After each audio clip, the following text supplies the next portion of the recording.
Oh yeah, this information is not meant for everybody. And I know what I'm saying is blasphemous to some people in their religions or politics or science, because it is, what am I saying? All this questioning the sexuality in all forms, questioning all the different religions out there, questioning all the spiritualities and the love and the cruelty and that dichotomy that lives in despots and tyrannical people. Yeah, this is not easy information to observe. This is not easy information to even attempt to understand.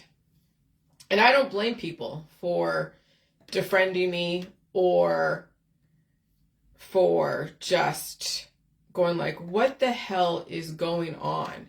I don't blame them for just kind of having an issue with this information, because we were raised in these cultures all over the world. Like, seriously, raised in these cultures, and we're in it right now. Some of us are trapped in it. And when you're trapped in some kind of culture that is destructive and you can't get out, oh my God. You know how horrible it is when you see others that are free and they're able to escape that kind of culture of destruction, and you can't, you're stuck, like seriously stuck in it. Oh, I can understand why people hate other people, because they're free and they're not, and you're not, and it's like, oh my gosh. And so yeah, if my information is really, really aggressive towards you, please unfollow. Please defriend me, please, because this will challenge everything you ever knew about the world and society and why we're going into this great reset. What's been going on has been going on for 6,000 years, if not longer. And now it's time to go into this new world.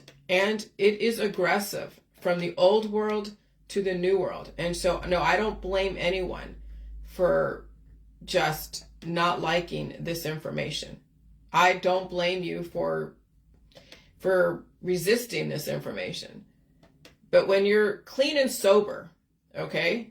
When you're clean and sober, and when you release the demons, like when I'm clean and sober and I release the demons, and I've studied almost everything all the way down to the science, to the religion, to the allegory of it, I can't help but see it and want to point it out.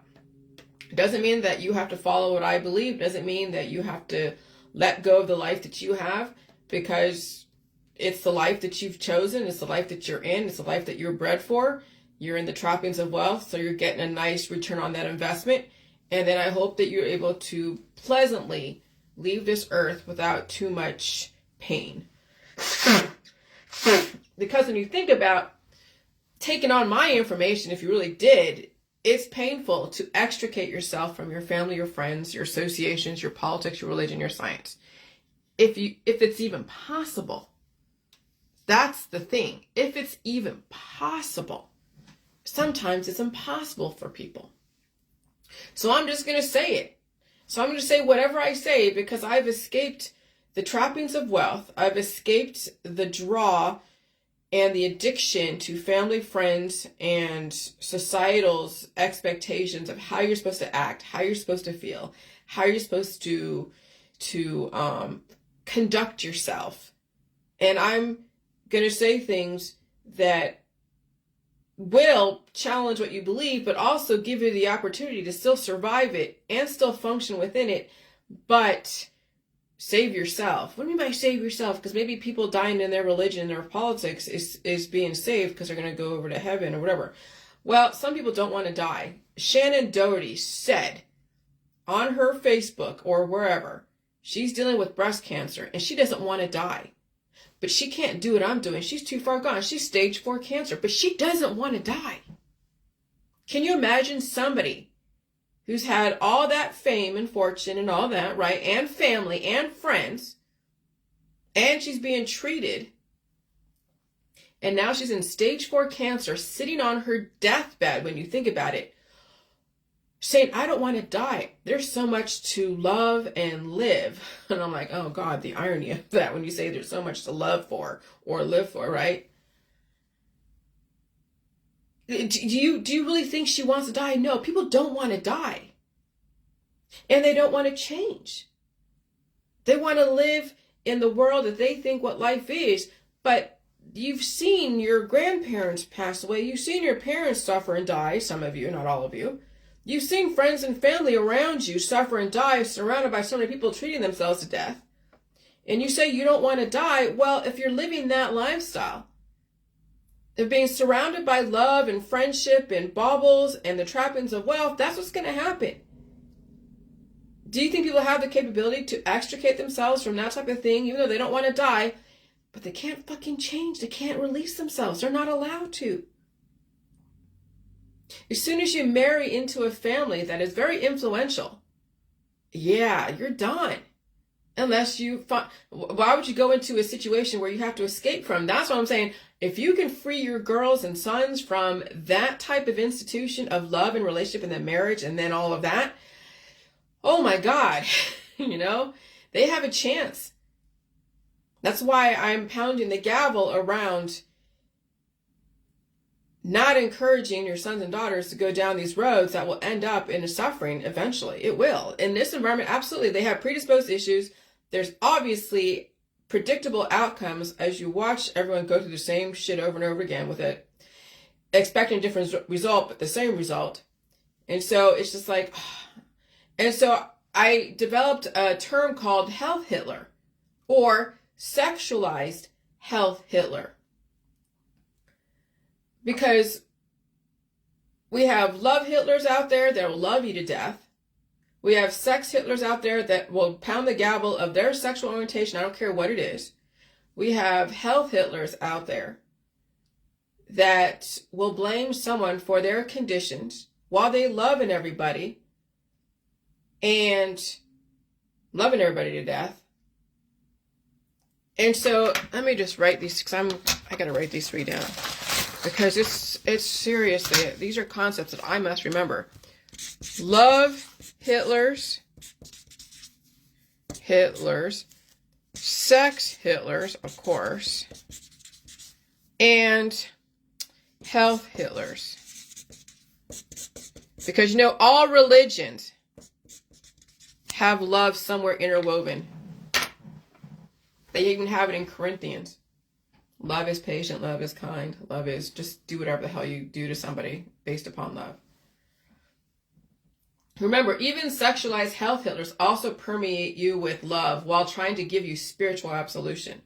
And so you'll see a lot of people who are following those who are all about love, and they have beautiful words to say. They figure out how to put it all together, like some of these preachers out there that preach love and family and acceptance and tolerance and all of this stuff, right? And so, which is why love has been weaponized against everybody, turning people into love Hitlers.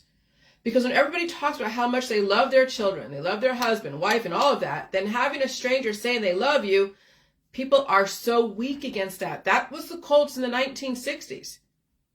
Okay? That was the cults in the 1960s. When they were developing the cult leaders, the love bombers. And I'm going to read this. Give me 1 second.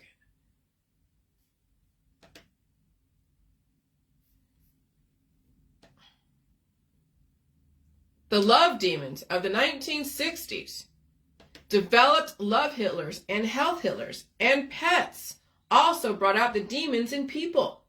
Sexuality brought out the demons in people. Family brings out the demons in people, because you see what they are defending and what they look for the enemy. That's so insidious. That was built into the 1960s, because you had the sexual revolution. You had the whole Christian revival, so it was all the family. So you had the Republicans and Democrats, the LGBTQ, and the heteros. And you had all the cults with the spiritual stuff, the communes, the organic living. And so the love demons in the 1960s then developed even Charles Manson, Charles Ng, Dahmer, Berkowitz, Richard Ramirez in the 80s, Richard Allen Davis, the one who killed Polly Klaas and kidnapped her. These are all sexually charged men. And there are some women who also killed, like that girl, I forget her name. But a lot of these serial killers are men. Okay? Because of the love demons of the 1960s developed the love Hitlers and the health Hitlers. And then, of course, the pets. And you figure out the Hitlers. Well, Hitler, he was in love with he loved his mother. His mother loved him. They both adored the hell out of each other. Brutal father. And then you get the despot who was looking for the enemy while claiming to be the savior. And so that's interwoven in the parent-child relationship. It's insane how insidious it is. When you see it, when you finally see it, you're like, holy shit.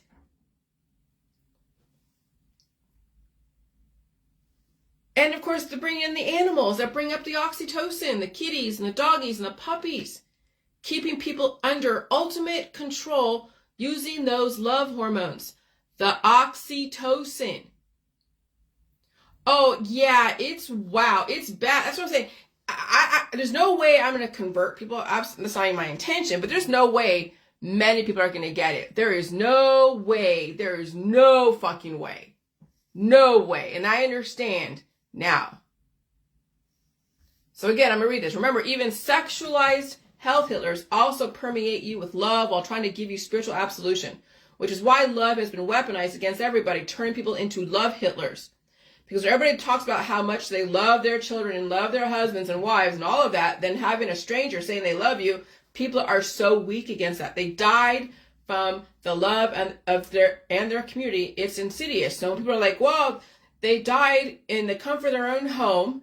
They died peacefully. And I can't imagine dying peacefully. That's never peaceful when you think about it. Because that activity at the end, because I felt the activity at the what would have been the end for me if I had a closed immune system. So I know how much electrical energy happens at the end of someone's life, because that's the body's last gasp, last ditch effort to try to survive, but the infrastructure is gone. And so they're surrounded by their friends and family. Okay? That's in plain sight.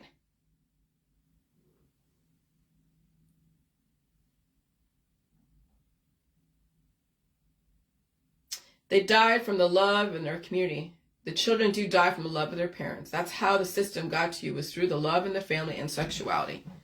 And the cruelty, right? Because when you love somebody and you think there's an enemy, you'll be cruel to those who you think are the enemy. And that's in the religion. That's in the politics. That's in the science dogmas. Those who are so pro-V or anti-V. You see who they've developed as the savior as themselves, as well as who they deem to be the enemy. And it doesn't matter which side you're on, you're developing a dichotomous type of Hitler-esque mentality of I'm the savior and you're the demon and let's go to war. And that, holy shit. And that's how the system got to you, is through the love and the family and the sexuality and the cruelty. And they wanted you to depend upon everyone around you to live, so that way you could not function on your own. And you would die for the crowd, and you would die in the crowd of family and friends. She or he was surrounded by family and friends. Now watch the people around you dying, surrounded by family and friends, which is why most people will not understand my information, because they're trapped. And I'm sorry, but oh my God, I have to show you. You have to see it. Doesn't mean that you're able to get out of it, but if you see it, that's just one step of awareness. Doesn't mean you're able to get out of it. But being aware of what the situation is can give you a lot more power than being completely oblivious. But again, if you don't like my information, you think I'm the Hitler and you think I'm the demon, please block and delete me. There's nothing to defend. There is nothing to troll around me, because this is just an observation that I see that I'm like, oh my God, I have to say it. I really do. You know why? Because when you see it and it's festering inside and it makes you angsty, you got to release the demons. That's what I do. I release the demons. The people who are excommunicated and ostracized from their groups out there, you have a better chance than the trendy people. And so if you're not super gorgeous and you're not super influential and super popular, and you know you have demons, you have a chance to figure out how to reinvent yourself and release those demons and develop something amazing. It doesn't mean you have to do anything so great that the world has to see it.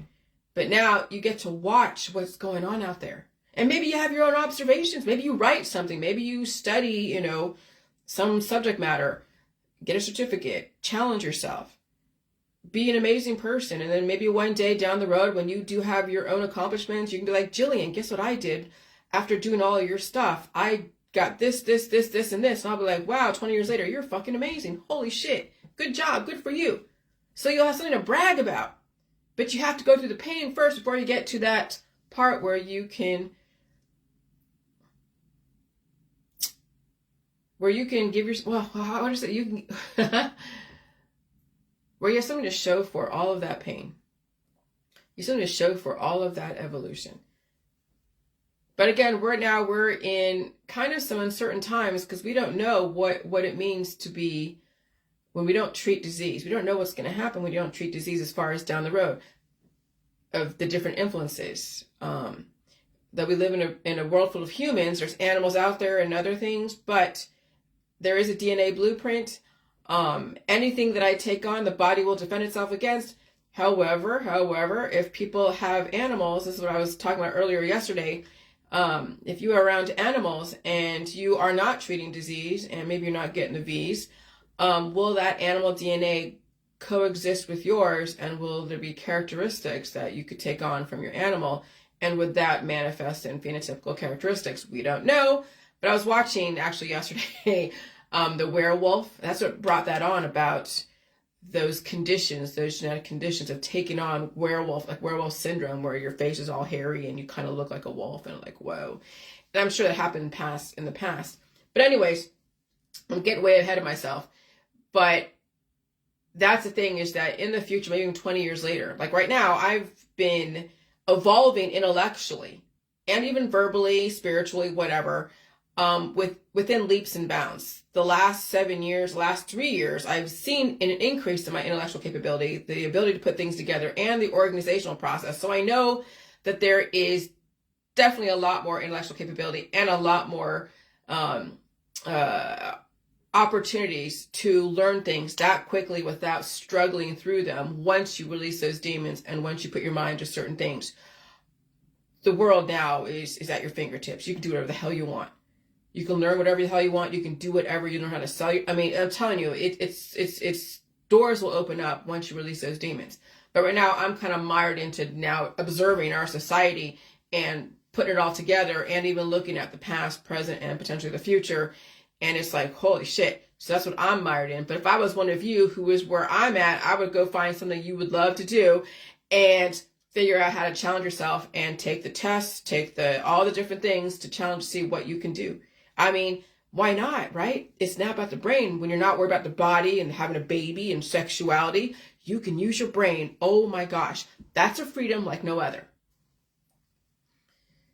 And so the people who were excommunicated or ostracized from the groups out there because they didn't fit the picture, and maybe you don't even have a significant other, so you're on your own, you have a better chance than the trendy people, all tied up in friends and family, drugs and alcohol and sex and distractions. And when you're not dependent upon somebody else, love and devotion, you could actually survive this great reset. You could actually survive this great reset. But right now, people are under the influence of the love spells, and the drugs have also made it worse for some people. Those of you who are not under the influence and you are sober, you probably see it, because now you know if you're in it, it's like a sticky web of mucus. And it actually is really gross. The only person I love and respect is my husband. And even then, I have boundaries on how much I give him and he gives me. Okay? So, I had to talk about this. People think, oh, Jillian, you got with him because, you got to use your body and you had sex with him. We probably didn't even know him. You could have been killed. And now what are you doing? You're sitting at home waiting for him to screw you. And that's all you do. Yeah, okay. And so, and then he probably wants it from you every single day. Well, he's not here every single day. Well, he probably wants it from you every weekend. And you give, no, I don't actually. I've rewritten those rules once a week. Because yes, I could do it once a week. Anything more than that, no. Even my body says no, it doesn't want it more than once, because it's not made to anymore. We were bred to be fertile and be a baby maker for the first 20, 30, maybe even 40 years of our life. And then that's where the menopause comes in, because then that fertility is like, okay, done with. But now it's time for you to become whole again. But what people do is then they mischaracterize the menopausal symptoms and treat it, and that's how they die, become old. And that's where the culture that as soon as you hit menopause, you're over the hill, you're done, it's time to go and die and whatever. And that was the culture. That's why people think they should die someday, because it was based upon how they structured the woman to be the broad mare or the courtesan. And they made women think that becoming menopausal means that now you're not a viable human being. You're not good anymore for anything except for maybe a job and maybe some sex if she uses lube and drugs in order to get her all sexual, as well as the guy, when he gets erectile dysfunction, he's taking drugs to do that. And that's how they've destroyed both the man and the woman. Okay? And so no, I can have fun, but very minimal amount, not like a drug. I'm sure he would love it every single day, or at least 50 times in the weekend. I'm not going to be screwed to death. So I'm putting it out there that I can stand up for rewrite. I can stand up for myself and my life, and I can rewrite the culture of sexual expectations, of which nobody talks about because it's all taboo. And then you have all the sex shops and the men normalizing, brutalizing women through sexuality and charisma and manipulation, as well as women. Because we have all the LGBTQ community with all of their contraptions and whips and chains and torture mechanisms. And they normalize that. And even in all the other, oh gosh, I've been to San Francisco. I lived there, okay? I've seen all the normalization of so much aggressive, brutal sexuality. Okay? So, yeah, I'm not the one to be destroyed through sexuality, through any orifice. And so, yes, now I'm not a puritanical, so I'm not like those back in the Middle Ages where you were just the wife and the baby maker, and then you were casting dispersions on the courtesans who were able to go and study stuff and look beautiful and be taught by the mother to how to please a man and also entertain him with her wit, and then be destroyed that way. And then they were also put up there, and burned at the stake because they thought she was a witch. Women still do not have it very good in our society at all, whether she's LGBTQ or hetero. And even the men too, because there are some men that are brutalized by the women out there. Because she expects babies, she expects them to work 50 zillion hours to support her and her 20 children that she wanted, to please the in-laws. Yeah, it's bad. And so I have a lot more respect for my husband. And I'm so glad he understands me, sort of. He understands boundaries. I mean, he's still a man. He still was raised in a way like, oh my God, because he's still a man's man. He goes and hangs out with his dudes, and he doesn't drink as much beer, thank gosh. But he will go fishing and hang out with the dudes, and that's fine. And that's what he should do, because that's what he wants to do. And he works his ass off, and he does very well. And so he understands boundaries, and I do too. That's why I'm still with him. So if he never, ever gave it to me ever again, I'd be fine with that. Because I have more than just that built on our relationship. If his penis never worked, I would be fine with that. I could live with that. Because I'd be free to do whatever and not have to worry about having to, okay, let's do what we got to do. And I'll tell you, once the whole fantasy around sex, especially around beginning of marriages, all the honeymoon period, once that wears off, then it's the day-to-day. Okay, so then you have the kids, and you have all the social capital and all the social networks, and maybe your job, and maybe all the different traditions that go along with that. But then even when that doesn't work more, that's why it's important for women and men in relationships, in healthy, balanced relationships, to keep evolving and keep changing. And when someone says, hey, maybe it's like, let's have, instead of, 50 times a week, let's just have it once a week, and because that's all their body can take, I'll tell you, it's going to be hard for the men out there and the women who are so overly sexually charged to be able to evolve, but you've got to be able to do that. You have to be able to do that. If not, I'm telling you, when a woman and a man feel so like they're being marched into a situation because it's their duty, resentment And that's where divorce happens, because no one's speaking up and saying, you know what? And see, here's the thing. Even the psychologists out there, all the sex therapists out there say, oh, there's something wrong with you if you don't want to do it. That's how even Dr. Ruth and those of the like have cast spells and manipulated, brain fucked people into giving up their body for their husband's wife and saying, oh, there's something wrong with them. Did you have a bad childhood? Did somebody hurt you? Did you get raped? And so then they're like, now let's work on all these things that happen, and let's give you a drug so you can be more, submissive or whatever in bed. I mean, I'll tell you, even the medical psychology industry has fucked people up around sex and love. Oh, it's bad. It's bad. You can turn sex, you can take psychology and psychotherapy and help people and free them from these institutions of enslavement, or you can totally enslave someone and make them feel so horrible about who they are. Oh God, I can't get it up. Oh God, I can't perform. Oh God, I don't want to perform. What does that make me be? Or who is that to me, or whatever? Who am I? Is something wrong with me and all that? And that's where the psychologists and the psychotherapists and the psychology industry has mind fucked people. And women.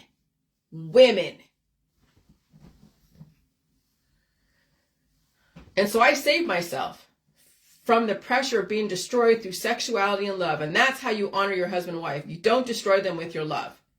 When you finally get out of it, you'll see it. It's in plain sight. And I'm telling you, everybody is dealing with this, but nobody talks about it because it's behind closed doors. It's between them.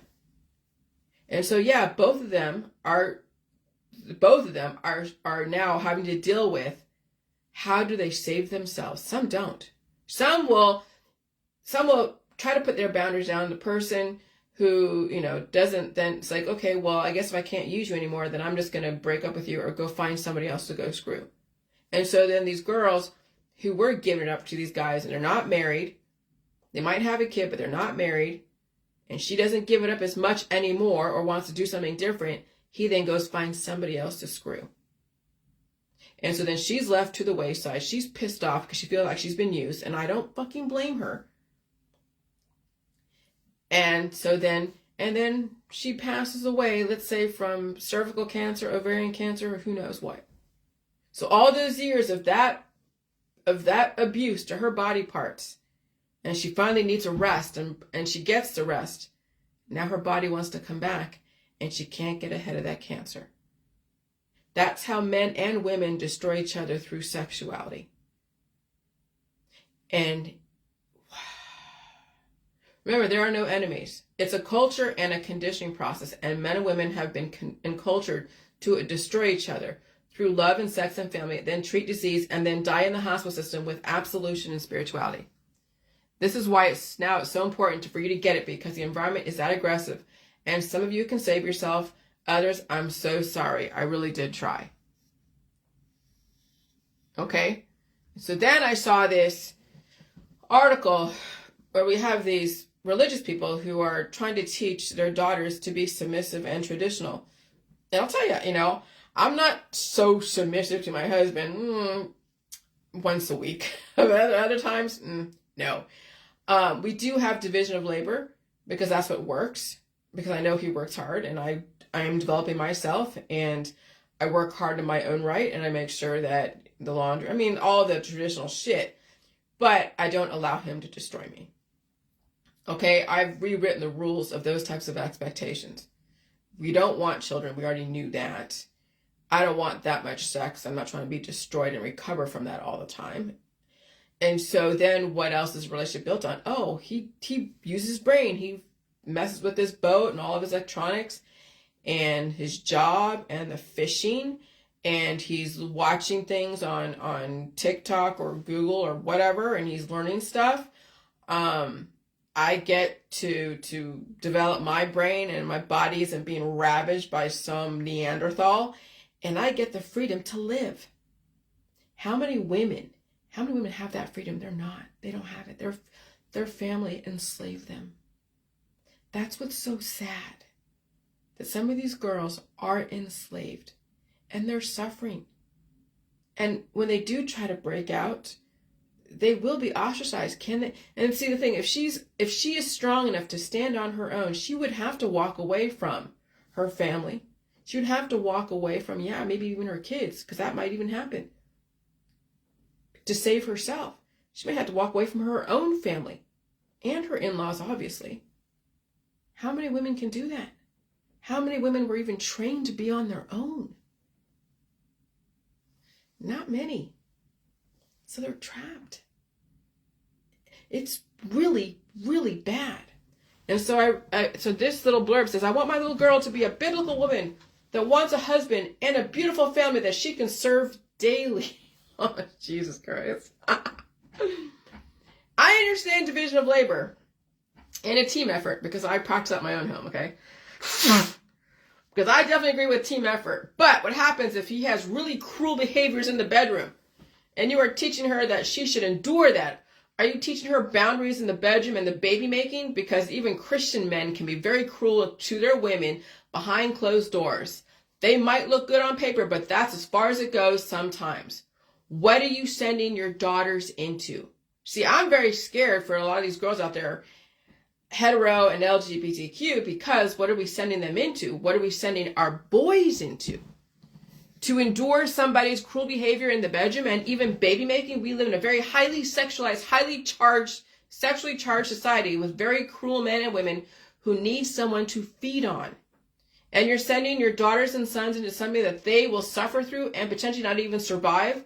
And there's no way for you to know what kind of person they are in the bedroom because nobody talks about that. So you're gambling with your daughters and sons' lives because you have a religious protocol to follow, because you have a cultural protocol to follow.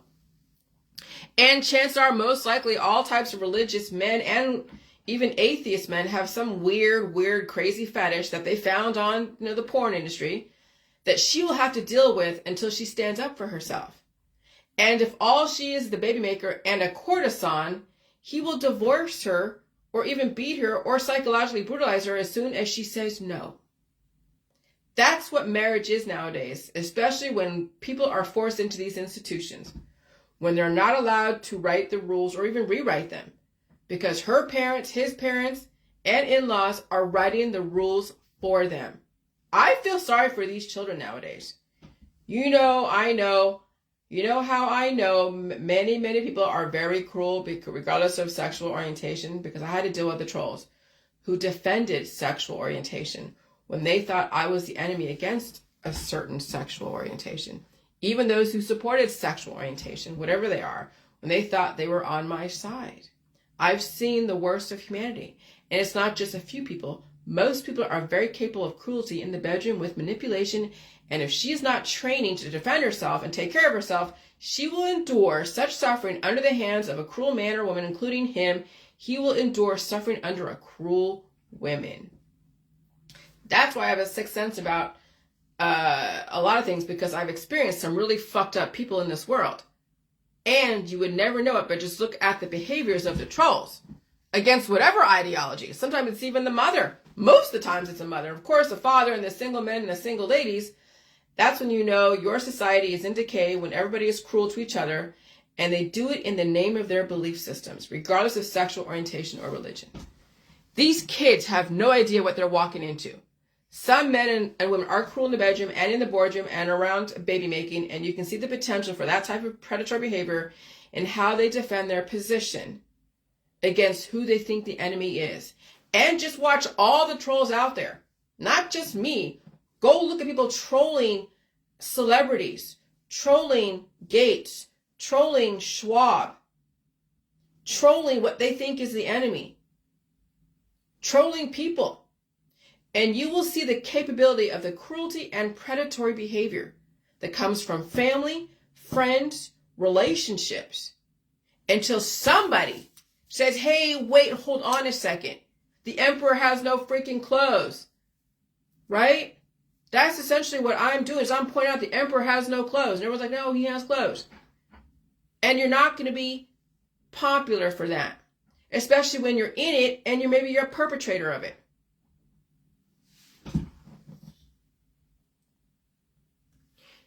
And so then, Kissinger. So I was thinking about people are thinking about like the Middle East right now, what's going on over there, and people are over here in America or the West or in the UK, and they've escaped poverty and they've escaped a very fundamentalist society, and so they're in the West and they're able to, you know, realize opportunities and their potential, and they have family that are in these war-torn countries or under attack. Okay, well, you know, I'm from Vietnam. And Henry Kissinger died. I was a product of the Vietnam War. Henry Kissinger died. He's been accused of war crimes and whatever. And I wouldn't doubt it. I'm not going to say it didn't happen or whatever. But I survived the Vietnam War. I have no animosity toward him. I mean, a country is a country. What's going on you're seeing right now is those who have chosen not to evolve are going to be destroyed in some way, shape, or form. Whether given the chance to destroy themselves or some other powerful nation who've had to deal with the violence and the lack of evolution, the lack of tolerance. Because I tell you, we wouldn't be going to these wars if one side or the other wasn't so intolerant, causing people to defend themselves. If people in Palestine or Hamas or blacks and whites all tolerated each other and nobody was hurting each other, nobody was stalking each other, nobody was saying you're the enemy and this, we wouldn't have these wars. Everyone would be getting along and we'd have a nice functioning society and we know how to you know, maintain the earth and all. But no, that's not the reality. That's not what's going on. And so then you're going to have a more evolved society evolve people and make them survive situations, and you'll see who the strongest are, the ones that survive war-torn situations, the ones who survive brutal situations, even in contrived circumstances that are carefully planned through scientific programming. And so everything I say in this post about Kissinger, I'm projecting. Okay? So when I say you, I mean me. So I said, wow, 100. I heard that last night that he passed away. I heard he was horrible, and the wars in the Southeast Asia and whatever, I don't doubt a lot of people contribute to a lot of war and destruction. I don't know if I would celebrate his death. I see people celebrating his death. They're like, oh yeah, that's great, he died. Right? Oh God. I would not celebrate anyone's death. There's a whole lot more going on in this world than we see. There's a whole lot more going on in this world. I'm just happy I survived the Vietnam War. Okay? And so despite any atrocities that may have happened in the past, I am thankful, and this is where I'm going to go off the script here. I am thankful that I survived it. I am thankful that I survived my childhood. I survived my peers. I survived whatever war that's out there, regardless of who started it and why they did it. And so when I'm over here in America and I see things are going on over there in other places, yeah, I'm sorry people are dying. There's nothing that I can do. I can only defend myself against those who don't even like me. Those who are intolerant of me, I have to take care of myself. There's no sense of me saving somebody else out there who I have no control over. And so I have to pay attention to my immediate surroundings. If I'm in danger, I protect myself. If they're in danger over there and they see the writing on the wall, the strong are going to survive and figure out how to get the fuck out of a place where they're being held hostage by somebody who is despotic. But people don't. They allow this shit to happen. We have girls that allow men to abuse them. We have women who allow men to abuse them. We have men who allow women to abuse them. And they stay in those relationships. And you can't get them out. Because they're Stockholm syndrome. Well, there are some countries out there that people are Stockholm syndrome and they can't get out of abusive relationships in their government, in their whatever. Okay? They don't have the freedom to leave. But you're being given a passport. If you want to leave America, go leave America. I don't know where you're going to go. Well, people have left America and they've gone over there and they became the Taliban. So we've had actual people leave America and think the Taliban was better. And then when they try to come back home because it's not as good as they thought it was, people are like, we don't want you. We don't want you to come back here. the hell are you bringing over here now? Okay? So that's the thing, is that when we have people here in America that stay in really fucked up abusive relationships, what makes you think that you're going to be able to save someone over there that's stuck in a fucked up abusive relationship, that somebody has to come in and even defend themselves against the people that they have allowed to not only abuse them, but those around them?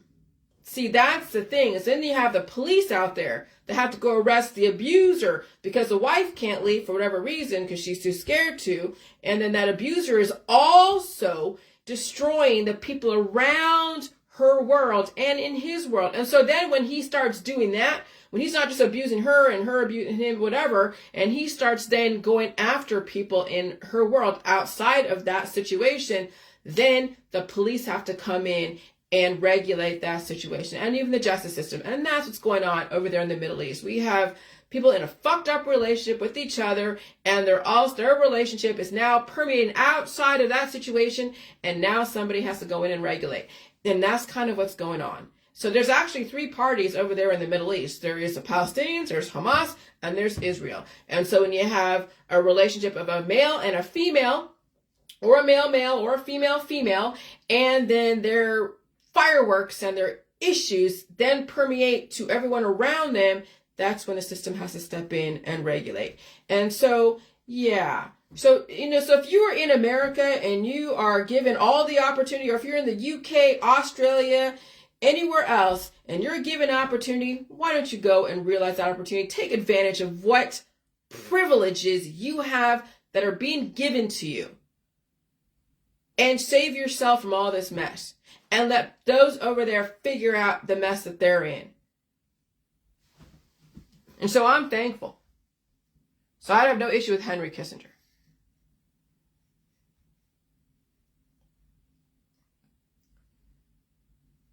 And so I said, immortality is understand deeply that you own nothing. Everything around you is temporary. Only the life in your heart could last forever. Okay? And so the culture and economy and even animals will change in your environment, but you can always evolve and change with the environment and stay alive.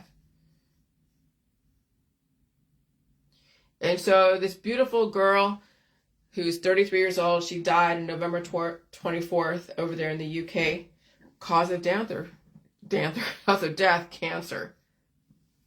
Okay? Jenna Waring was diagnosed with stage 3 breast cancer after finding a suspicious lump in her breast in September 2022. So she basically had a year.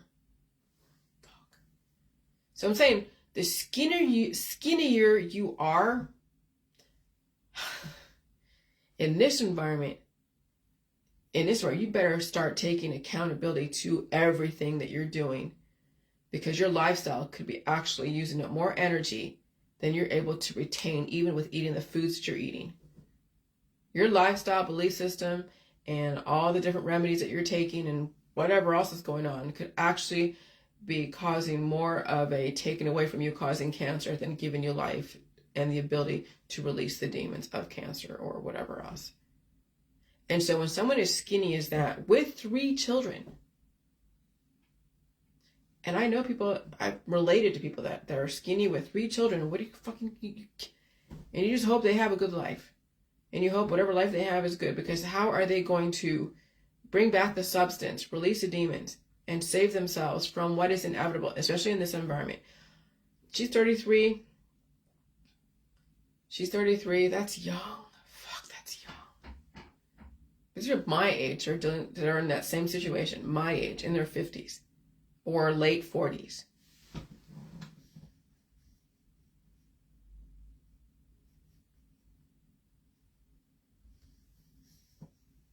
That I was looking at my arms. I'm not gonna show them right now, but I have muscle.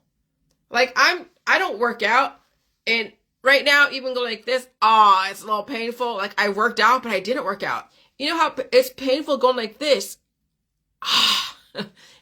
On both sides. I'm having a hard time going like this. Okay?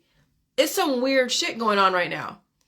But I've also looked at my muscles I mean, could I show you? Oh, and look at my scar, the mark of the beast right there, still there. But I have some muscle here. I don't know where the hell it came from, but it kind of became noticeable after my arm pains the last couple weeks. And I still have, again, soreness. So I'm just like, I don't know, man. I don't know. I'm just tripping because, I was around my dog, and I remember when she had I had all that shit going on, and I had when she died, I had that infection in the back of my neck, and I had these growths and all that shit in the back of my neck. I knew I was being taken over by something. I don't know what. But I'm thinking of back in the days of antiquity, back when the Greek mythology, Greek history, all the biblical stories that were only a few thousand years ago, and even a little bit longer than that, but not that long ago when you think about it, right? And so, can you imagine if they had a higher energetic environment, or even not even higher, lower energetic environment? You had people that were treating disease, of course. Then you're around animals. Maybe they were sleeping around the animals because they were living in they had animals like goats sleeping in the houses. The animals are coming in out of their shacks or huts. And so they're taking on the microbes of these animals. And then some people develop conditions. Some of the animal DNA intermix with them and develop phenotypical characteristics. And so then they hide in the forest because they didn't look like other people. They were growing some weird shit, or they're having weird behaviors. Okay? And they could be the giants back then, all right? Because they had giant animals and giant humans and giant birds. And so when you have competing growth in the body, regardless of what it is, people either have to get it treated or taken out unless you release the demons. However, over time, in my opinion, in my world, you will assimilate to the most intelligent life form in your environment, as well as whatever else is in your environment. You just hope you're surrounded by humans with certain types of characteristics. But then again, we are opening up diversity in our society, so anything goes. So I'm thinking of like that feral child that was living with the wolves. Would he have turned into like a werewolf type of thing? That might, and that was recent if you Google the feral child, and they found him, and I'm sure they treated him, so they stopped whatever was going on. But that right there shows you that that's what probably happened many thousands of years ago. And even that condition, hyper something, where you have the werewolf syndrome. Okay? The werewolf syndrome, where they have hair growing on your face and stuff like that, but you don't have that predatory type of thing like the werewolf. See, if I lived around dogs for 500 years and I was allowed to evolve and not treat sickness, would I take on characteristics of dogs? Would I be a hybrid? Because remember, when you're around animals, whether it's farm animals or pets, you're taking on their DNA back and forth. It's not like you're having sex with them. No, you're not supposed to. That's called bestiality. That's not allowed. But when you're kissing them and you're exchanging whatever, because that's what people do. Their animals lick them on their face. Animals lick them here and there, and it's accepted and people are okay with it. And I don't really care. But what you're doing is you are exchanging fluids, and the microbes are getting into your body. Okay? So if I lived around dogs for 500 years and I was allowed to evolve and not treat sickness, would I take on the characteristics of dogs? Would I be a hybrid? Because evolution is assimilation based upon the most dominant life form in that environment. And so while humans are at the top of the food chain, could they take on the characteristics of the other life forms they surround themselves with, who are just as intelligent but in a different way? Maybe it was proven before 3,000 or 4,000 years ago. So when you have a slower frequency environment and you have a high propensity of life forms living together, and maybe some are more dominant than the others, and this person takes on the characteristics, which you can call it a condition or a disease, which disease is evolution, but what kind of evolution are you fostering? That's what now needs to be specified is what are you surrounding yourself with?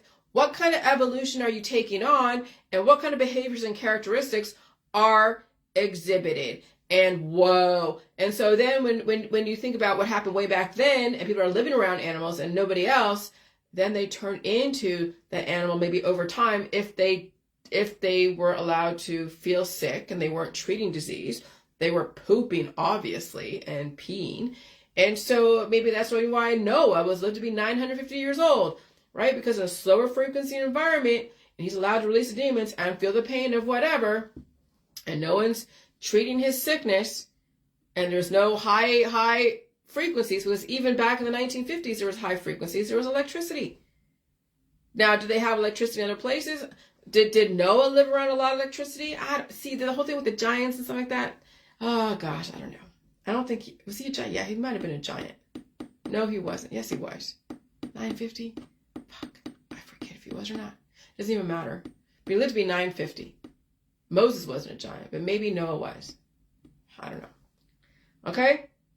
And so anyway, so in a slower frequency environment and you're mixing DNA just by being around them, would people take on the diseases, the animal viruses, right? And so then maybe they had to do these resets like the floods and the storms and yes, climate change to control the life in the environment when they become too numerous or become very predatory and hard to control. So yeah, I can imagine when they finally isolate the different DNA and they figure out, okay, we can make a dog and have these type of phenotypical characteristics and a type of breed. And here's the humans and their phenotypical characteristics. And a cat and an amphibian and, all these different types of animals and their classification systems. And they're playing, crossbreeding, all that stuff in the lab, but also out there in the environment. And people are maybe not living in a civilized way, but they're living out there. Yeah, I can see them taking on certain characteristics. Absolutely, even like mermaids. Why not? See, when you have a society that's all full of people with 2 legs and 2 arms and they're living outside the water and they're not living in the water, having an animal like a mermaid, like a half man, half fish, like Splash, yeah, they wouldn't survive. People would kill them or they would be, taken into science and all that stuff. Because it's how you can't, when you think about it, I mean, you could let them live out there, but people are afraid of things that are different. They destroy them. They destroy evolution. They destroy different. That's what humans do until they learn how to deal with diversity. And then as far as living indefinitely, living around so much diversity, what will you turn into over time? That's what I'm saying. There is, what do you call it? An unknown in the J world. If you're allowed to live if you're allowed to evolve and not treat your disease, and you don't need to get a V unless you really want to. I mean, I guess if you get a V if you need to, but I mean, I don't care if I get a V or not. But I'm around people who got them, so no big deal. But if, over time, let's say 200 years, 300 years, what characteristics would I be taking on in my environment? But again, if I'm surrounded by mostly humans who have been therapized in one way or another, keeping that genetic line intact, then I'm fine. That's called herd immunity, right? So then I'm pretty much safe to evolve and stay alive, so as long as I'm surrounded by the humans who have a very particular programming. It's when you take away all the humans in my environment, and I know I don't treat disease, and I have access to food, and I'm surrounded by dogs, cats, and all that, would then, over time, would I then take on some of the characteristics, because that's the most predominant. And when you think about me living around a bunch of cats, around a bunch of dogs, that's like assimilation as far as cohabitation in space, sharing space. But what about in the body? How would you share space in the body? And how would that work out? What would that, I mean, evolution is something that's progressive. It's not like right away. So would you see those characteristics change over time? Just like me being in Ohio, taking on the characteristics of the culture and the people. And I mean, I have muscle. I don't even know where the fuck I got it from, but I have muscle here. Like muscle. It's weird. I don't work out. I don't lift weights. I don't run around all over the place. but I'm assimilating to my husband. Now, I still have, all my sexual parts, but I'll tell you, he's had back pain the last couple weeks. And I'm feeling the back pain, and I'm feeling the muscles in my arms. I'm like, am I going to be like kind of a hybrid between myself and my husband on some level? I mean, that's the thing. When you're living with people, you're taking on characteristics of them. You're sharing space, you're sharing spit, you're sharing DNA. And that does turn into a type of culture, a type of petri dish type of thing, right? I mean, it's really interesting. That's what I'm saying. That's why the whole J world is going to be really revolutionary. We think about evolution and the characteristics that we take on. And so, yeah, it's important for biotech to make sure that all the humans in my environment have a particular programming, at least a DNA, a phenotypical characteristic programming, because then when we allow everyone to turn into, I don't know, if we take away so many people and give them so many animals, will we go back to the dark ages of like the minotaurs and, the werewolves and all that, right? And so, okay, so maybe it was proven before 3,000 or 4,000 years ago that people could take on the characteristics of other life forms they surround themselves with who are just as intelligent, just in a different way. Which is why then the Vatican is showing you the monsters, because that may have happened. And then all the vampires and the werewolves. I bet you there were humans that were hybridized in animals of the past, and some of them may have been the giants. And so they look at Greek mythology. Is it really mythology, or is it actually Greek history? The Minotaur in Greek mythology, a fabulous monster of Crete that had the body of a man and the head of a bull. It was the offspring of Pasiphae, the wife of Minos, and a snow-white bull sent to Minos by the god Poseidon for sacrifice. Minos, instead of sacrificing, kept it alive. Poseidon, as a punishment, made Pasiphae fall in love with it. Her child by the bull was shut up in the labyrinth created by Minos by Daedalus. Wow, so half man, half bull. Wow. So, all right, so Theseus appears in particular fighting the Minotaur in Greek art form the last decade of the 6th century BCE. So I'm trying to think of when was the last time they had some kind of hybridized animal. And it was like 6th century BCE. So when you think about 6th century, that is more recent than Imhotep, 2700 BCE. Okay? Yeah. Because then as it goes lower, so it's really high numbers over here. So that's many, many, many years ago. And so you have 2700 BCE over here with Imhotep. And he was the chancellor to the pharaoh. I forget his name. Starts Dozier. And so then you keep going, and then you're getting into then the whole Jesus stuff, right? And so the 6th century BCE is the most recent. And then you get to 80, and then you get to, that's the Common Era. Yeah, not before Common Era or before Christ or whatever. And so, yeah. So anyways, and so as the story goes, when you get bitten by a vampire or a werewolf or even a wild animal and you get rabies, a type of virus, if you're allowed to evolve and not treat the disease, could that animal virus turn you into a vampire or a werewolf? On some level. Not literally, but you see, well, maybe, but you see biologically what they're inferencing. So Bastet is an Egyptian goddess with the head of a cat and a slender female body. So then that's where you get Catwoman. And where you get women who want to be like a kitten. So you see how the cats act, right? They're all cute and sexual, right? And they're independent and they're obstinate and they're also sneaky, okay? And they're cute. Yeah, I mean, I've had cats. And so you see why some people go to dogs, because the obedience and then the whole absolute power corrupts absolutely. And you see why people gravitate towards the cats, because the independence, the sexuality, and what they give off. And so then, Bastet, she is, okay, here. Bastet is the Egyptian goddess with the head of a cat and a slender female body. She's a goddess of protection, pleasure, of course, good health, the home, domesticity, women's secrets, cats, fertility, childbirth. Oh, Lord. So Bastet was also a protector of pregnant women and manifestation of the Eye of Ra. She protected the home from evil spirits and disease, especially disease associated with women and children. She also played a role in the afterlife.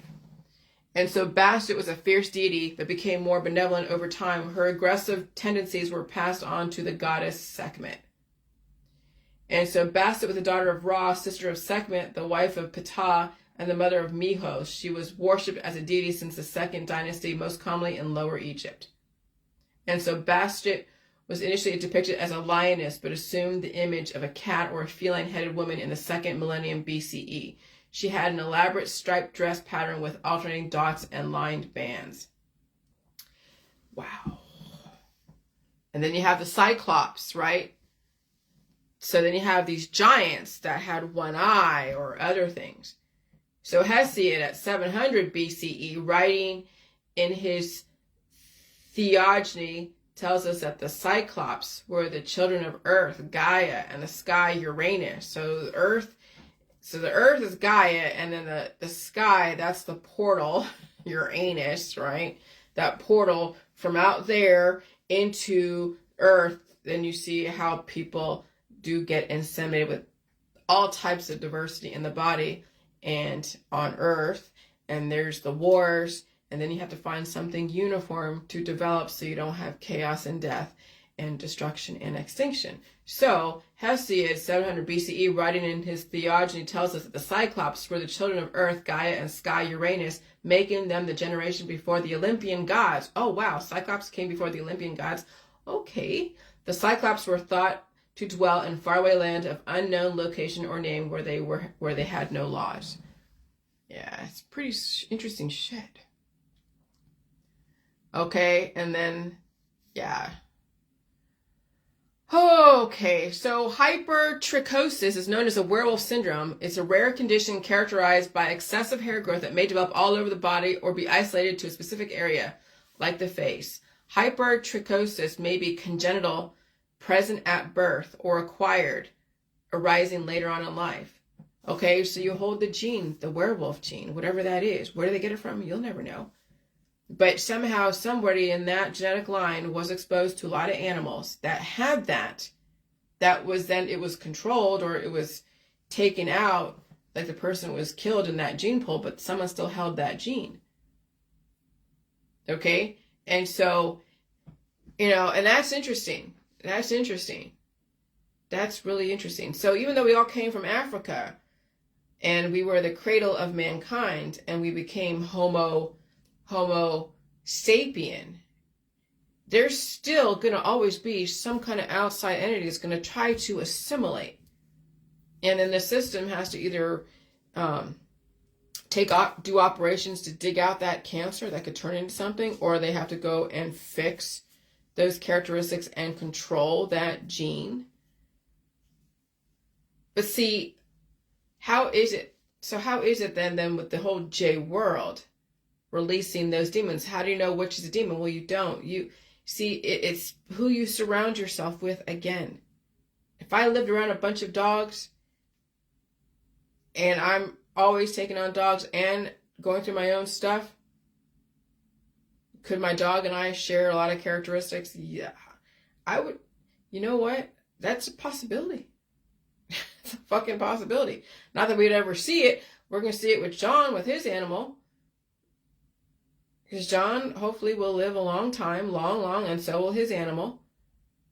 And we'll see what kind of characteristics get shared. And that might take a couple hundred years. But the theory behind, yes, assimilation, which is obvious. You have to assimilate to your environment. And what is predominantly in your environment? Humans or animals? So that's why the society is so organized, to make sure that people don't turn into freaking animals. And if they are around animals, like farm animals, and they are around pets, the pets get their V's, the humans get their V's, and so they can make that distinction. And because, disease happens, obviously cancer from other people, because you're taking in their offspring, but also from the animals that they're around. And so then those animals and humans are fighting for their space, fighting for assimilation, fighting for survival. Wow. So there's a whole lot more than I'm even aware of sometimes that I have, yes, demonized the medical industry because I'm just so tired of the butchery and all of the antibiotics and all the surgeries. But then when we have a society full of a mixture of life forms that people do domesticate themselves with, and they're not going to release their demons. And even if they do release their demons, what are they assimilating to? What are the animals assimilating to, and what are the humans assimilating to? And will they take on characteristics of each other? Oh my God. See, there really isn't a one flat pat answer when it comes to evolution and assimilation and the distinctions between species, especially if you allow them to evolve with each other, literally biologically, which is what I'm advocating. So that's why I don't want a dog. I don't want to be around animals unless I say hi to them occasionally. You're like, hey, what's up, animal? But I'm not going to be locked into that biological war. And where then I cannibalize that animal, because I'm not going to let that animal cannibalize me. Okay. Wow. Yeah, that's some pretty heavy stuff that I just have to think about, especially around this type of assimilation to your environment. Because what are you assimilating to? What are you evolving into? Yeah. Wow. Okay, that's just something to think about. Yeah.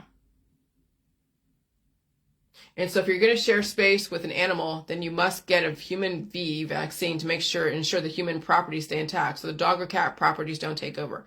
But you have an immune system. Remember, it's an assimilation to the environment. Who is more dominant, the animal or the human? Oh my gosh.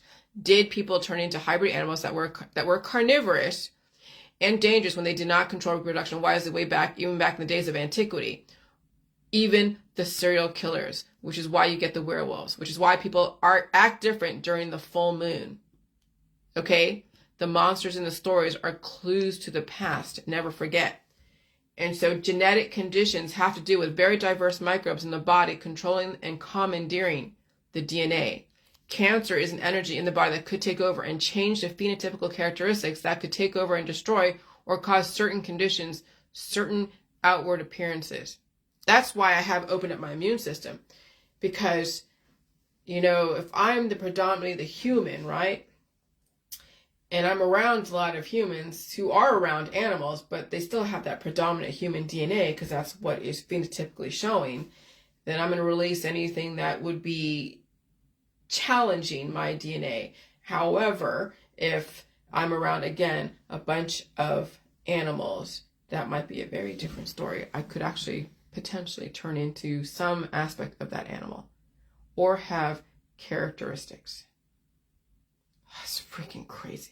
And so that's why the system wanted you guys to go into the institution of marriage and children and all of that. It's never love at first sight. It's lust at first sight because of the hormones. And can you handle their demons and potentially even tame them? People don't know anyone at first sight well enough to say even they love someone or something. Lust is what brings people together. Intellectual capacity and longevity is what will keep them together. Because the hormones do get used up, and do you really want your loved ones to be under the influence in order to love you? Or can you build up intellectual capacity for longevity? See, my husband's funny. He's funny, he's smart, he's annoying when it comes to the sexuality side because he's like, oh, you want to do it? No, remember, once a weekend. And he's like, okay, but that's just who he is. I'm like, whatever. But that's the thing, is that I like him because I like hanging out with him. He is good company. He has interesting ideas on certain things. Sometimes I get tired of hearing all the fishing shit, but that's just what he loves to do. But he's really good at his job. He cares about people. He's generous to a fault. And he's just a good human being, but he was trained by a fucked up society that I had to go and tame his goddamn demons. And he had to go and deal with my demons. I'm sure I put him through hell the last 7 years as I was going through this process. And I'm sure he wasn't expecting me to evolve. But of course, every relationship evolves. Every person evolves. And they have to be able to know how to handle it without throwing away the baby with the bathwater. And so, yeah, lust may bring you together, but it's the intellectual capacity with the expectation of longevity is what's going to keep you together. Okay? And sometimes you may not ever have sex with your new relationship, but you have a companionship with that person. You have a shared type of idea of the world and a lifestyle. And that's what keeps people together. But when people are building their relationships off of lust, love and family. And when that fades, when the lust fades, and even the love, what else do you have? And that's why you see divorce. That's why you see divorce, domestic violence, and all the bullshit that goes along with that. And some people are just together just for the kids. And they don't really have any connection except for drugs, alcohol, and the jobs. But the kids are the only connection. Once the kids grow up, what are they going to do? And so, yeah, some people are just playing the parts because it's acceptable, but they're suffering. They're miserable. They're fucking miserable. That's why there's so much drugs and alcohol out there, because people are trying to deal with their lives that they're forced into, and they don't know how to cope except through being under the influence to escape the reality that they're in. And that's the saddest part about it. That's why our society is so screwed up, because people are suffering so much. And they'll never admit it. Because how can you admit it when you're in it and you can't get out of it? And if you do try to get out of it, you'll be ostracized. You'll be told that you're stupid, you're this, you're that. Yeah. And so the fall of the giants, that's what I figured out. When were the fall of the giants? And think about it, right? The fall of the giants, Romano, what was it, 300 years from 50, like I said, everything happens in 300 years, 300 year like increments, the 3-generation rule.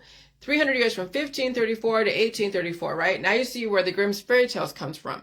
1834 was the mud floods covering Tartaria and even probably evidence of giants. So you think that there was probably, yeah, advanced architecture, beautiful ornate architecture and other things.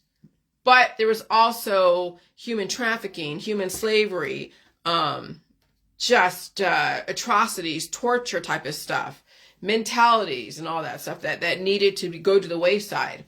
And so 1834 was the mud floods covering Tartaria and even probably evidence of giants. However, the Great Reset, then the 1534 was the fall of the giants. So you had 300 years where before 1534, there was all these giants, and then you had the fall of the giants, which was that Roman relief. But then you had the 1834 mud floods of Tartaria. It is 1834. The sky suddenly turns dark and snow starts to fall down. The Tartarians are scared. They have never experienced snow before and wonder what is happening. The sand begins to lift up from the ground and rain falls down like a flood and mixes with the sand. And that's what developed the mud floods covering everything. Yeah, that's not that long ago. 1834, that's not that long ago, okay? 1834, 1934, that's 100 years. And guess who was born in 1925? Kissinger. Someone who was around, well, wasn't around, but his parents were somewhere around those times of Tartaria. Okay? So if he was born in 1925, and his parents, when you think about it, what is it? Clear. 1834 minus 1925. Oh, shit. Damn it. Oh, on. Clear.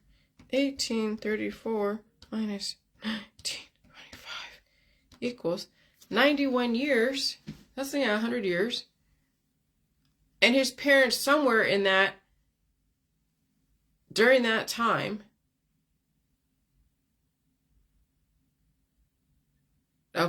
during that time, made him a baby. So 1834, so 1925 minus, I don't know what I'm trying to do here. 1925, let's say they got minus 20. 1905, yeah. 1905, after all those mud floods. See, yeah, that's what I'm saying. He is related. His parents were around during that time. And so the fall of the giants, right? Hold on. The Fall of the Giants is a fresco by the Italian Renaissance artist Giulio Romano. Born in Rome, Giulio Romano was a pupil of Raphael.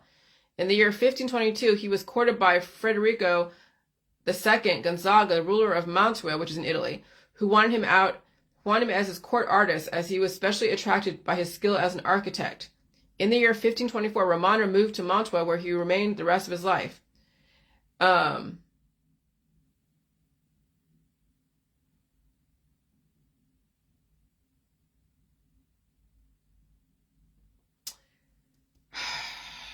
one of the rooms of the Palazzo, the Sala dei Giganti, Giulio Romano has depicted Gigantomachy, I can't say it, an episode derived from Greek mythology. The fresco was created between 1532 and 1534 and was based on Ovid's Metamorphoses. A narrative poem consists of 15 books that was written in Latin around 8 CE. Okay. The episode of the Gigantomy depicts Jupiter defeating the giants with his lightning. Okay, so what is it, 8 CE? So that means that's coming even nearer. 8 CE, Common Era. Okay, so when you think about, yeah, okay, according to the, okay. So the fall, so that was the fresco, the fall of the giants, but there were still giants. Remember, there was Andre the Giant. There's other really tall humans out there. And so those are just the well, there's probably, yeah, because, let's see, yeah. So anyways, yeah, so the fall of the giants, 1534 to 1834, and then we've seen stuff like skeletons and all that stuff. So you think about the fall of knowing about the giants existed was probably in 1534. I'm sure they disappeared a long time ago. When, I couldn't tell you, probably around the Bible times. I see that's an area that I'm not sure exactly when the giants were all eradicated, but I'm assuming it would be around the floods. And then there's still residual. Okay. But that's like, wow. So that's why I have all these pictures of,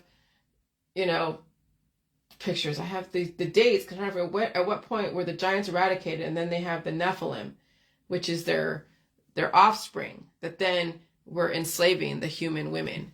Okay, so it's just like, oh, God, there's so much to think about. That's why I have to think about this stuff, because it's not as cut and dry.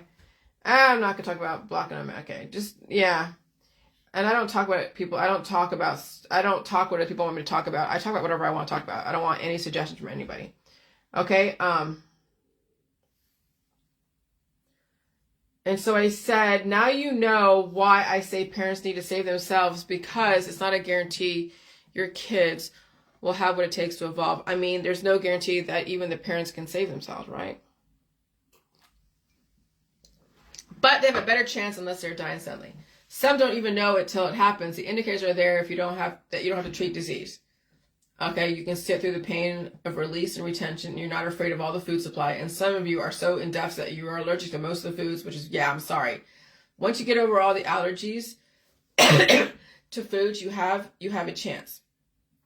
And that's not something I can tell you that you can do. That's why I just say what I say. But there's no commitment that you get it. I just hope some of you survive this great reset. And so I said, here, if the system allowed everyone to follow this protocol of Genesis, right? The sons of God saw the daughters of men were so beautiful, and so they married any woman they chose, right? And then you have the human trafficking in family and populations by the giants and the humans. And then you have too much procreation, earlier maturity, which is why Imhotep was able to be so smart. Menses sooner. Sexual orientation sooner, and then dying suddenly sooner, and then sexualized health Hitlers. And you took that to the next level of love Hitlers, sex Hitlers, and health Hitlers. And that's what you're seeing now in society. And then you have genocide and extinction. Okay? That's number 5. And that's what's going on right now, is we have genocide and extinction. And so it was not the system that sexualized everything. It was the people who sexualized the system. And the more procreation, disease, children, cancer done with all the remedies and surgeries, the more diverse the sexuality became, to the point of objects and other species. Okay, so yeah, doing so much of those herbal remedies and everything else, so you're trying to control the growth of being exposed to animals and other things, well, then you're developing offspring that are cannibalizing you on the inside, as well as causing a person to be so sexual that they release themselves or they spread themselves too thin because they have so many kids, or they have so many sexual partners, or they're doing it all the time. And so then division, wars, and dying suddenly. This has been going on for thousands of years, which is why all the great floods and resets. And so America was developed to allow everyone access to the fame, wealth, excess, drugs, liquor, and alcohol, and then watch what happens when humans live in excess, oppressing children and animals. Chaos, war, crimes, drugs, gangs, intolerance, World War II, genocide, dying suddenly. We did it to ourselves when we are too stubborn to understand both sides to the science of life, death, but only believe in storylines. So the belief you're supposed to die someday is supported in science, that's supported in science when you treat disease and starve your kids via diets. But the belief of life indefinite is to mitigate rampant reproduction and procreation, avoid treating disease, and eating all FDA-approved foods. So your belief is not my science, my belief is not your science, but choose your beliefs and you apply the science to support your beliefs. And that's why people believe in death and think everyone should die someday, because the science that is supporting the death process has been mainstreamed, and you weren't allowed to see the life process because people were in pain or in deficit and they couldn't handle the life process, because then that's being cruel and unusual. And oh my gosh, we can't have that. We can't do no harm. And that's how the system got you into believing into death. So then, yeah, what is it? J-World question that I have to remember. What are we assimilating to, and what are we evolving into? And I'm going to put animal, humans, and I'm going to put insects. Because remember the fly, Jeff Goldblum? That was pretty gross. Okay? And so this is then, we have untreated evolution and predominant entities you're surrounding yourself with. Entities you surround yourself with, causing then for people to be on all these different remedies and causing, yeah, holy shit, this is just crazy. Okay, so yeah, so you remember, I'm even picking apart my belief systems and my claims here, okay? And so every 300 years, 1776 to 2076, change, reset, the 3-generation rule from fertility to infertility and societal decay. We are in a controlled decline right now, and you're being given all the info and the choices to evolve and change and survive or not, from the petri dish to the population of people. Okay. And so with so much procreation, the maturity levels of these children are getting their periods and sexual orientation sooner, dying suddenly sooner, which is why we have the great resets of the past 3-generation rule. Societies fall into decay with so much uncontrolled reproduction, and the children and adults are suffering under the sexual orientation of all of them, fighting disease, cancer, and blaming, and then dying suddenly. That was why Imhotep was so smart, so young, dying before age 20. He was the last generation of people who procreated with the giants of the time, developing inventions, which is why my world is so important, or else these girls and guys will be screwing themselves and having children out of their own existence. And so Imhotep was the last generation of his time, dying before 20, but really smart, like a very mature adult. But smart in his teens, dying before 20, but smart like a mature adult. Smart like a mature adult. So I'm going to take me a while to write this freaking book, because it's going to be a lot. This is too much. Okay. And so then, yeah, the start of human trafficking. Genesis, the sons of God saw the daughters of men, the sexual enslavement of women and girls via the family, and then death and destruction, and died suddenly and suffering on the way out the door. That's why the artificial wombs might be necessary in the labs. So that way we don't have women and men be forced into that kind of enslavement, and they would still be viable. Because again, you can make a person out of two males. Okay? Well, you can make a male rat, or make a rat offspring out of two male rats. They've done that in the lab. Right? And so the sons of God saw the daughters of the other humans were beautiful, so they married any woman they chose. So women and girls are dying and suffering under the enslavement of their elders, as the men are programmed to screw them and impregnate them out of existence. However, all sexuality is impregnating people with offspring who damage them from the inside, called disease, cancer, and died suddenly. Masturbation is when people must personally use up so many resources to remedy away their pain, suffering, until death. The aggressive sexuality, all of them, and lack of release and regulation, aging process then dies suddenly. Okay? So the biases that you hold around politics, religion, and science implies that you are blaming someone or something for why you are in deficit. That's a society in decay. And so then humans are the fractions of the giants, as your children are the fractions of their parents, in deficit, starving, dying suddenly. Tartaria may have been advanced with giants, sexual slavery, and atrocities, so a great reset again. And this says sexualized health, Hitler mentality of blaming activism. Okay. And so sexualized health Hitlers is the new term for the new activist community. People in deficit, building large divisive families, blaming someone while trying to save you, and them with their health protocols and supplements and drugs and religion and spiritual absolution of dying and dying suddenly. Okay, and so there you go. So even I have a little work to do as far as figuring out how. And this, I wasn't there back in 600 BC or 6 BC. I don't know for sure if these hybrids exist, but I could see they could be developed in a lab. If you can develop hybrids like chimeras in a lab, it was already done out there in the population. It was already done out there, and it was controlled. So that's why the Great Resets, and that's why it's so necessary not to allow rampant reproduction happen, because who knows what you're going to get? Who knows what type of person you're going to get? And then what kind of attitudes and beliefs and what kind of sexual proclivities and what kind of, animal instincts they have that could be carnivorously dangerous to somebody else. Okay? These are the serial killers. And those that the cannibalists in our side, the ones that eat human meat. Okay? I mean, that's the thing, is that when you have someone like Jeffrey Dahmer, Jeffrey Dahmer eating human meat, he was a representation of the monsters way back in antiquity. And they developed that in the population in the 1960s.